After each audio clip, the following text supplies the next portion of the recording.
नमस्कार, मुद्दा देख रहे हैं आप। मैं हूं आपके साथ नेहा दुबे। इजराइल और फिलिस्तीन के बीच जंग ने भीषण रूप ले लिया है। इजराइल ने फिलिस्तीन आतंकी संगठन हमास से इंतकाम लेने के लिए जबरदस्त पलटवार किया है। इजरायली सेना का गाजा पट्टी में ऑपरेशन आयरन स्क्वाड हमास पर कहर बनकर टूट रहा है। इजरायली वायुसेना के लड़ाकू विमान गाजा पट्टी में कई जगहों पर आतंकी संगठन हमास के ठिकानों पर लगातार हमले कर रहे हैं और इस इलाके को बमों से पाट दिया गया। दोनों ओर से हमले लगातार हो रहे हैं और ऐसे में इजरायली वायुसेना के दर्जनों लड़ाकू विमानों ने पूरे गाजा पट्टी में आतंकवादी संगठन हमास के 800 ठिकानों को निशाना बनाया है। सैन्य परिसरों और 4 हेडक्वार्टर्स पर हमला किया। इजराइल ने गाजा के सबसे ऊंची बिल्डिंग फिलिस्तीन टावर पर हमला कर उसे ध्वस्त कर दिया। इजरायली सेना के लगातार जवाब के बाद चरमपंथी समूह हमास ने घोषणा की है कि युद्ध तेज होगा और वेस्ट बैंक और लेबनान तक फैल जाएगा। लेबनान की ओर से इजराइल पर फायरिंग की गई है। हिजबुल्लाह ने हमास का साथ देते हुए रॉकेट्स दागे हैं, जिसके बाद लेबनान की सीमा की ओर इजरायली टैंकों ने रुख किया है, यानी युद्ध का दायरा बढ़ने वाला है। हमास के हमले में कई विदेशी नागरिक भी मारे गए हैं। इजराइल में 2 ब्रिटिश नागरिकों के लापता होने की बातें सामने आई है, तो वहीं इजराइल में लगभग 10 नेपाली छात्रों ने जान गंवा दी है। हमास के हमले में 4 अमेरिकी नागरिकों की मौत के बाद अमेरिका बेहद गुस्से में है और अमेरिका ने भी इस जंग में उतरने का ऐलान कर दिया है। अमेरिकी नौसेना का घातक मिसाइलों से लैस विमान वाहक पोत मदद के लिए इजराइल की ओर रवाना हो गया है। इस जंग में अब तक इजराइल की ओर से 700 से ज्यादा लोगों की जान जा चुकी है। वहीं गाजा की ओर से 450 से ज्यादा लोगों की मौत हुई है। जानकारी के मुताबिक हमास ने करीब 164 इजरायली नागरिकों को बंधक बनाया है और वहीं इजराइल ने दावा किया है कि जो रॉकेट इजराइल पर दागे गए हैं वो ईरान से ही मिले थे। इस जंग ने दुनिया को 2 गुटों में बांट कर रख दिया है। ईरान खुलकर हमास के समर्थन में उतर आया है, वहीं ज्यादातर इस्लामिक देश हमास के समर्थन में है, जबकि अमेरिका, ब्रिटेन, फ्रांस समेत ज्यादातर पश्चिमी देश इजराइल के समर्थन में। बता दें आपको कि इजराइल और फिलिस्तीन के बीच चल रहे युद्ध में प्रधानमंत्री नरेंद्र मोदी ने भी इजराइल का समर्थन किया है। ऐसे में अगर ये जंग ज्यादा दिनों तक चलती रही, दुनिया के सियासी समीकरण पर इसका प्रभाव भी बड़ा पड़ सकता है।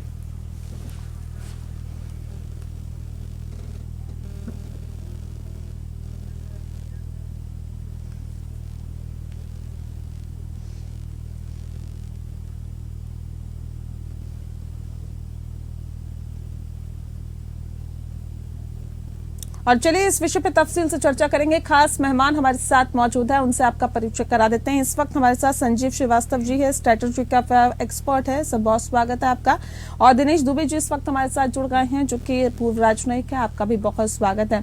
इस खास कार्यक्रम की शुरुआत करेंगे दिनेश दुबे जी के साथ। दिनेश जी, खुलकर भारत का इजराइल को समर्थन करना ये क्या बताता है और क्या वाकई आपको लगता है कि इतना खुलकर समर्थन करना सही है भारत का? नहीं, इसमें कोई दो राय नहीं। जो हमने समर्थन किया है उसका बुनियादी आधार ये रहा है कि इस बार जो शुरुआत हुई है, जो पहल हुई हमले की, वो हमास ने की है।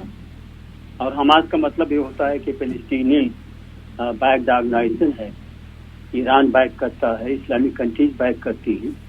और जैसा कि आपने खुद इसको अभी कहा कि हिजबुल्लाह भी उसमें अब शामिल हो रहा है, तो ये कुल मिलाकर के एक की लड़ाई जो है, ये चरमपंथियों की लड़ाई शुरू हो गई है। सारे यूनाइट कर रहे हैं। ऐसे में जो भारत का निर्णय है, हमारी समझ से और कोई निर्णय भारत नहीं ले सकता था। ये बात अलग है कि बहुत लंबे अरसे से भारत ने एक मेंटेन करने की कोशिश की थी कि किसी से 2 नेशन 2 स्टेट थ्योरी के प्रिंसिपल पर ये मसला सुलझाया जाए, लेकिन ऐसा लगता नहीं, क्योंकि हमारी समझ से 1948 से लेकर के आज तक कोई 6 से ज्यादा जो है बड़ी जंगें हुई हैं और छुटपुट तो लगभग हर साल कुछ न कुछ होता रहता है। अभी 2 साल पहले 11 दिन की लड़ाई हुई थी, जिसमें बाद में इजराइल ने सीज फायर किया वो भी अमेरिका और इजिप्ट के मेडिएशन के बाद।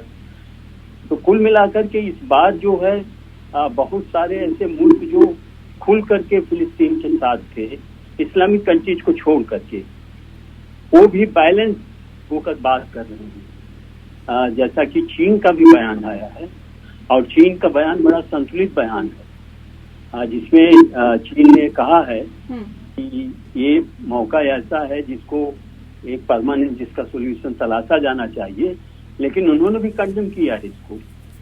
तो कहने का मतलब ये है कि केवल ग्रुप ऑफ 7 ही नहीं, जो G7 कंट्रीज है सारी की सारी जो है, जैसा आपने कहा कि दुनिया 2 गुटों में बढ़ चुकी है। 2 गुटों में दरअसल जो बटी है, इसमें ज्यादातर आप देखिए तो ज्यादातर इस्लामिक कंट्रीज हैं जो सपोर्ट कर रहे हैं हमास को या इस किस्म की कार्रवाई को, और हमास को भी सपोर्ट उनका नहीं है उतना जितना उनका सपोर्ट पैलेस्टीनियन काज के लिए है। तो वो दोनों चीजें मिक्सअप हो गई हैं। एक थिन लाइन थी जो ब्लर कर रही है कि फिलिस्तीन का मतलब अगर हमास है तो उस फिलिस्तीन को नहीं सपोर्ट किया जा सकता। ऐसे हालात में कि जब आप यूनिलेटरली कोई कार्रवाई करते हैं, और इस बात को 2 साल हो गए, ऐसा कुछ नहीं हुआ था, लेकिन एकाएक आप जो है हमास के लोगों को ये लगा कि हमें बदला लेना चाहिए। तो ये तो कहानी लंबी है। यूनाइटेड नेशंस इसका रास्ता निकालने की कोशिश कर रहा था, लेकिन 1948 से ही जब इजराइल बना है, तो जो 2 स्टेट थ्योरी का जो एक प्रिंसिपल एक हो रहा है यूनाइटेड नेशंस का, इसको वर्कआउट करेंगे। लेकिन उसके बाद जो जंगें हुई हैं 1956 में, 1967 की जो 6 डे वार था, फिर उसके बाद योम किपुर का जो 1973 में लड़ाई हुई थी, अब योम किपुर भी इसी पैटर्न पे हुआ था। उनको अपना त्योहार मना रहे थे और उस पर आपने 7 मुल्कों ने हमला कर दिया, अरब कंट्रीज में। तो ये देखिए, इसका कोई न कोई सोल्यूशन सबको मिल बैठ करके लेना होगा। बिल्कुल, सबको बैठ कर लेना होगा, और सर बातचीत से ही कहीं ना कहीं समस्या का समाधान निकलता है। संजीव जी, मैं सीधा रुख आपका कर लेती हूँ। देखिए, इतिहास गवाह रहा है, जिस बात का जिक्र अभी दिनेश जी कर रहे थे कि इतिहास गवाह रहा है कि जब जब इजराइल पर हमले हुए हैं, इजराइल ने मुंह तोड़ जवाब दिया है। न सिर्फ जवाब दिया बल्कि अपनी स्थिति भी मजबूत करता गया। फिर चाहे 1967 का 6 दिन का युद्ध हो या फिर 1973 का अरब इजराइल युद्ध की बात अगर की जाए, हर युद्ध में इजराइल भौगोलिक तौर पर अपना आकार बढ़ाता गया, फिलिस्तीनियों की जमीन खिसकती गई, लेकिन उसके बावजूद भी इतनी हिमाकत दूसरे देश की तरफ से, फिलिस्तीनियों की तरफ से या हमास की तरफ से की जा रही है। इसके पीछे की क्या वजह आप समझते हैं? देखिए नेहा जी, सबसे पहले तो मैं ये कहूंगा कि ये जो हमला इजराइल के ऊपर किया गया है, इसको एक आतंकवादी हमले के रूप में ही देखा जाना चाहिए। ये आतंकवादी हमला ही है, और ये हमला हमास जैसे आतंकी संगठन के माध्यम से किया गया है। और इस हमले के पीछे जो साजिश ये है कि जो इजराइल और अरब राष्ट्रों के बीच में जो संबंधों को नॉर्मलाइज करने की जो प्रक्रिया चल रही थी, और आप जानते हैं कि अब्राहम अकॉर्ड 2020 में जब साइन हुए थे, उसके बाद से लगातार इजराइल के जो अरब देशों के साथ संबंधों में जो सुधार हो रहा था, उस सुधार की जो प्रक्रिया को के ऊपर कुठाराघात करने के लिए, उस सुधार की प्रक्रिया को रोकने के लिए, और विशेष रूप से अभी हाल के समय में जिस तरीके से यूनाइटेड स्टेट्स ऑफ अमेरिका की मध्यस्थता में सऊदी अरबिया और इजराइल के संबंधों में सामान्यीकरण का प्रयास चल रहा था, और इस दिशा में एक डील जो है की जाने की पूरी संभावना दिखाई दे रही थी, जिसमें कि सऊदी अरबिया को अमेरिका के द्वारा एक बड़ा जो है डिफेंस डील इस एवज में दिए जाने की कि यदि वो अपने संबंधों को इजराइल के साथ नॉर्मलाइज करता है। तो ये जो प्रक्रिया अरब और इजराइल के बीच में नॉर्मलाइजेशन की चल रही थी, उसको ये आतंकी संगठन जो है पसंद नहीं करते हैं, और जो इस तरीके की आतंक की विचारधारा है, जाहिर है कि वो विश्व में चाहते हैं कि वो सभ्यताओं के बीच में टकराव बढ़े, जो डिफरेंट रिलीजन्स हैं उनके बीच में टकराव बढ़े। तो ये जो पूरी जो कार्रवाई है, जो ये पूरी सोच है, जिसकी पूरी मंशा है, वो एक आतंकी मंशा है। ये आतंकवादी सोच ही है कि जिसमें कि वो सभ्यताओं के बीच में टकराव की साजिशें रचते हैं। इस तरीके का हमला करके वो जाहिर है कि इजराइल और अरब देशों के बीच में जो एक संवाद की जो प्रक्रिया चल रही थी उसको वो रोकना चाहते हैं, उसे डिस्टर्ब करना चाहते हैं, और ये इसका सबसे मूल कारण है कि जिसकी वजह से ये हमला किया गया है। इसी वजह से मेरा ऐसा मानना है कि इस हमले को लेकर के बहुत ही गहराई के साथ विश्व के राष्ट्रों को, अरब राष्ट्रों को भी, चाहे वो सऊदी अरबिया हो, यूएई हो, बहरीन हो, जॉर्डन हो, सभी को इस बारे में बहुत ही गहराई के साथ विचार करना होगा। बिल्कुल गहराई के साथ विचार करना होगा। लेकिन संजीव जी, जिस बात का जिक्र हम कर भी रहे हैं लगातार कि इजराइल पर हमास के हमले और फिर इसके बाद इजराइल की जवाबी कार्रवाई पर पश्चिमी देशों की अगर हम बात करें तो एक सुर में बोलते दिख रहे हैं, लेकिन अमूमन देखा ही जाता है कि फिलिस्तीन के लिए खुलकर अपना समर्थन जताने वाले मुस्लिम देशों ने सतर्क प्रतिक्रिया इस वक्त जाहिर की है। इजराइल हमास संघर्ष पर इन देशों का रुख जो है वो बटा हुआ कहीं ना कहीं दिखाई दे रहा। अब ऐसे में जिस तरह से सऊदी अरब के साथ इजराइल की डील हो रही थी, क्या आपको लगता है कि इस विषय का इन तमाम चीजों पर भी असर पड़ेगा? देखिए, हमास आइसोलेटेड होगा, हमास को एक हार का सामना करना पड़ेगा, हमास अपने आतंकवादी कृत्यों में सफल नहीं हो सकता। इस बात को विश्व के जो ज्यादातर राष्ट्र हैं, जिसमें भारत भी शामिल है, भारत ने स्पष्ट कर दिया है कि वो इजराइल के साथ पूरी तरह से खड़ा है, और भारत इस पूरे हमले को एक आतंकवादी हमला मानता है, और आतंकवाद के ऊपर ये जो नया भारत है कोई समझौता नहीं करता। और जाहिर है कि इजराइल के ऊपर ये जो किया गया हमला है, इसको प्रधानमंत्री श्री नरेंद्र मोदी ने स्वयं इसको एक आतंकवादी हमला करार देते हुए इजराइल के साथ अपनी सॉलिडारिटी व्यक्त की है। लेकिन जहां तक जो अन्य राष्ट्रों की भी अगर बात करें तो चाहे वो अमेरिका हो, चाहे यूरोपीय राष्ट्र हो, चाइना की भी बात जैसे कि एम्बेसडर साहब कह रहे हैं, और सारे जो अन्य जो भी जिम्मेदार लोकतांत्रिक राष्ट्र हैं, जो भी ऐसे राष्ट्र हैं जो कि विश्व में शांति, सुरक्षा, स्थिरता, संपन्नता को बढ़ाना चाहते हैं, जो रूल्स बेस्ड ऑर्डर को बनाए रखना चाहते हैं, वो सभी इस हमले को एक आतंकवादी हमले के तौर पर ही देख रहे हैं। और हमास की ये जो दुर्भावना है कि हमास इस हमले को करके अरब और इजराइल के बीच में जो संवाद की प्रक्रिया चल रही है उसको अगर वो डिस्टर्ब करने की कोशिश करेगा तो मेरा मानना है कि हमास इसमें सफल नहीं होगा। लेकिन सर, अभी तक जो चीजें निकल के सामने आई है उससे क्या तय होता है, जो पश्चिमी देश है वो भले ही उनकी सिंपैथी फिलिस्तीन के साथ हो, लेकिन हमास के साथ तो कतई नहीं है। देखिए, इजराइल और पैलेस्टीन का विवाद तो एज इट इज है, और ये जो विवाद है बहुत ही लंबा समय का और दशकों पुराना विवाद है। ये आइडेंटिटी बेस्ड कॉन्फ्लिक्ट है और इसको रिजॉल्व होने में बहुत समय लगेगा। लेकिन ये जो हमला है नेहा जी, ये हमला एक आतंकी हमला है, और इस हमले की जो मंशा है वो भी एक आतंक परस्त सोच है। ये सभ्यताओं को के बीच में टकराव को बढ़ाने की साजिश है, ये क्लैश ऑफ सिविलाइजेशन को बढ़ाने की साजिश है। और इसका जवाब ये है, मैं यहाँ पर स्पष्ट रूप से कहना चाहता हूँ कि जो इजराइल और अरब राष्ट्रों के बीच में संवाद की जो प्रक्रिया चल रही है उसको और अधिक तेज गति से बढ़ाना चाहिए। हमास के ऊपर तो हमला होना ही चाहिए, हमास के ऊपर इजराइल कार्रवाई कर भी रहा है, और हमास का जो है पूरा जो उसका अस्तित्व है वो भी मिटा देना चाहिए। लेकिन साथ ही साथ जो ये आतंकी हमला करके जो ये संवाद को वो रोकने की जो उन्होंने साजिश रची इजराइल और अरब राष्ट्रों के बीच में, उसको मेरा ख्याल है कि और अधिक तेज गति से बढ़ाने की आवश्यकता है, और ये उनको सबसे बड़ा जवाब होगा।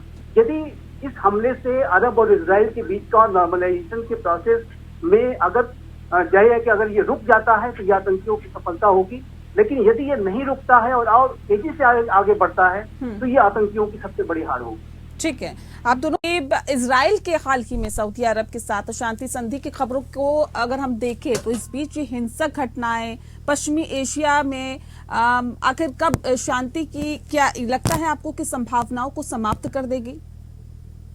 नहीं, ये समाप्त तो नहीं करेगी, क्योंकि देखिए ऐसा है कि ये दौर ग्लोबलाइजेशन का है, और अभी आप जैसा बड़ा स्पष्ट है जो अभी संदीप जी कह रहे हैं कि क्लैश ऑफ सिविलाइजेशन का एक खाका खींचने की कोशिश की है हमास ने, और उसमें हमास जो है सुन्नी ऑर्गेनाइजेशन है, जबकि हिजबुल्लाह प्योरली शिया ऑर्गेनाइजेशन है, और दोनों इस मुद्दे पर एक है। तो कहने का मतलब ये है कि जो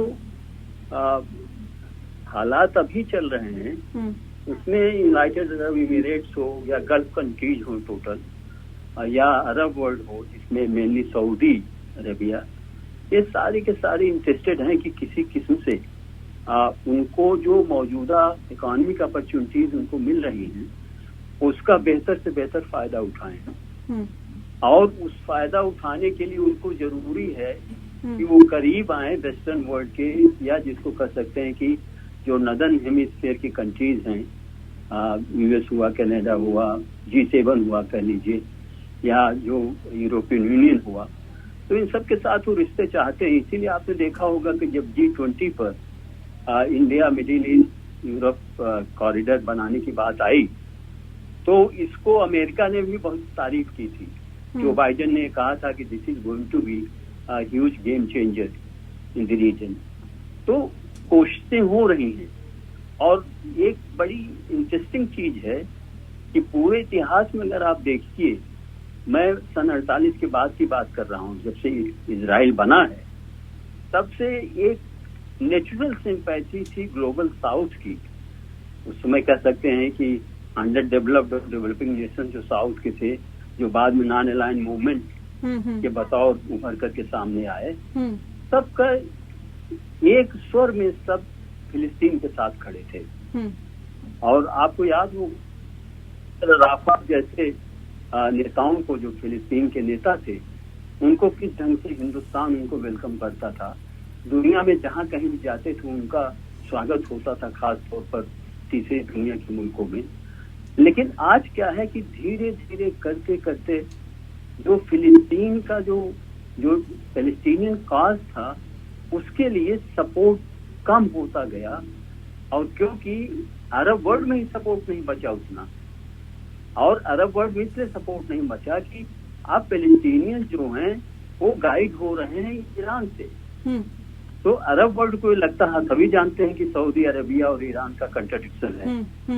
लेकिन उस कंट्राडिक्शन में सऊदी की कोशिश है, या जो अदर अरब कंट्रीज हैं उनकी कोशिश है कि किसी ढंग से वो अपने को डेवलप करें, निकलें छोटी छोटी चीजों से। तो वो ये नहीं चाहते कि एक हमास के चक्कर में, और ये पूरा फिलिस्तीन का मसला एक आतंकवादी संगठन तक सीमित हो जाए, उसकी पहचान हमास से होने लगे, इससे बड़ा दुर्भाग्यपूर्ण कुछ नहीं। बिल्कुल, ये तो फिलिस्तीन को भी समझना होगा ना सर। लेकिन अब सवाल इस बात को लेकर है दिनेश जी कि भारत पर इजराइल फिलिस्तीन में छुड़े घमासान का क्या प्रभाव पड़ेगा, और भारत का खुलकर इजराइल का समर्थन करना क्या तमाम अरब देशों से दुश्मनी मोल लेना जैसा तो नहीं हो जाएगा? नहीं, ऐसा कुछ नहीं होगा। सारे अरब देश इस बात को जानते हैं, और हमारे जो अरब देशों से रिश्ते हैं वो बायलैटरल रिलेशंस हैं, और वो ऐसे रिश्ते हैं जिससे फिलिस्तीन का कुछ नहीं लेना देना नहीं है। और उसमें कायदे से अगर आप देखिए तो उसमें इजराइल भी नहीं आता। एक कौन नहीं जानता कि पिछले 9 सालों से, जब से मोदी जी की सरकार बनी है या बीजेपी सरकार आई है सत्ता में, तब से सब जानते हैं कि हिंदुस्तान का रुख बहुत कुछ दोस्ताना रहा है इजराइल के प्रति, और वो हमेशा चाहते रहे। मैं नहीं कहता कि और सरकारों पर नहीं था, क्योंकि डिप्लोमेटिक रिलेशन तो रिज्यूम हुए थे प्रधानमंत्री नरसिम्हा राव जी के पीरियड में, 1992 में। लेकिन तब से लेकर के आज तक एक हिंदुस्तान और इजराइल की दोस्ती का एक कह सकते हैं कि एक मजबूत आधार बन चुका है, और हम ऐसे इग्नोर नहीं कर सकते। बिल्कुल, ऐसे इग्नोर करना भी नहीं चाहिए सर। ठीक है संजीव जी, सीधा रुख आपका कर लेती हूँ क्योंकि देखिए हमास के इजराइल पर इतने बड़े पैमाने पर जो हमला हुआ है, उसके बाद अब आगे की रणनीति क्या होगी, अब आगे क्या हो सकता है? संजीव जी आप अपना सवाल एक बार फिर से रिपीट करें प्लीज। हमास का इजराइल पर इतने बड़े पैमाने पर हमला हुआ है, और अब आगे क्या होगा, आगे क्या हो सकता है, क्या रणनीति इजराइल की रह सकती है आगे? देखिए, इजराइल इसको मैसिव तरीके से रिस्पॉन्ड कर रहा है ऑलरेडी, और वर्तमान समय में हमास ने वहां पर एक होस्टेज क्राइसिस पैदा कर रखी है। बहुत सारे जो इजरायली सिटीजन्स हैं, जिसमें कि इजरायली सोल्जर्स भी शामिल हैं, उसको उन्होंने हॉस्टेज के तौर पे कैद कर रखा है। उनको टॉर्चर किया जा रहा है, बहुत ही ज्यादा हॉरिबल जो है वीडियो सामने आ रहे हैं। तो ये जो हॉस्टेज सिचुएशन है, इसको इजराइल जो है इनको रिलीज कराने की पहले तो वो कोशिश करेगा, और उस प्रक्रिया में संभव है कि इजराइल के द्वारा जो ये ऑपरेशन किए जा रहे हैं उसमें थोड़ा रिस्ट्रेंट बरतें।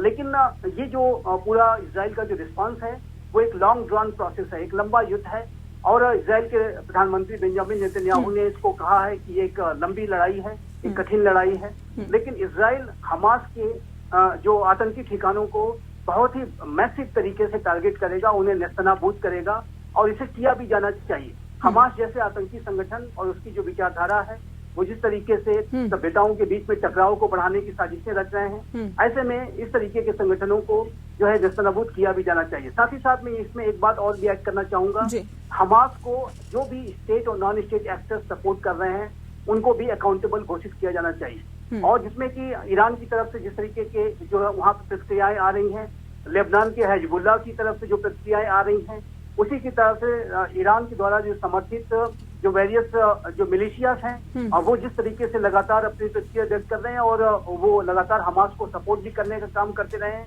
तो इन सारे जो भी आतंकी कृत्य करने वाले जो स्टेट और नॉन स्टेट एक्टर्स हैं उनको भी अकाउंटेबल घोषित किया जाना चाहिए। और मेरा ऐसा मानना है कि इन सारे जो भी ऐसे एलिमेंट्स हैं उसको आइसोलेट करने के लिए अंतर्राष्ट्रीय समुदाय के बीच में सहयोग और बढ़ेगा, जिसमें कि अरब राष्ट्र भी शामिल होंगे। और अरब राष्ट्रों के बीच में जो अरब और इजराइल के बीच की जो नॉर्मलाइजेशन की जो प्रक्रिया है, मैं ऐसी आशा करता हूँ, ऐसी उम्मीद करता हूँ कि ये एक बुद्धिमत्ता से काम लेंगे और ये जो प्रक्रिया है उसको और अधिक तेज। बिल्कुल सर, ये बुद्धिमत्ता से वक्त है, ये कहा जा सकता है कि ये वक्त ऐसा है कि इसमें बुद्धिमत्ता से काम लेने की जरूरत है। अगर नहीं लिया गया तो जाहिर तौर पे आने वाले वक्त में काफी देशों को उसका नुकसान उठाना पड़ सकता है। बहुत शुक्रिया आप दोनों मेहमानों का हमारे साथ इस खास चर्चा में शामिल होने के लिए। तो हमास ने कैसे इतना घातक हमले का प्लान बना लिया और इजराइल को इसकी भनक तक नहीं लगी, और अब हालांकि इजराइल मुंहतोड़ जवाब दे रहा है। और ये इतिहास रहा है कि जब जब इजराइल पर हमले करने की कोशिश हमास ने की या फिर फिलिस्तीन ने की तो ईंट का जवाब इजराइल ने पत्थर से दिया है। लेकिन अब ऐसी क्या वजह है कि हमास सुधरने का नाम नहीं ले रहा, ये भी एक अहम सवाल है। मुद्दा में फिलहाल के लिए इतना ही, मुझे दीजिए इजाजत, नमस्कार।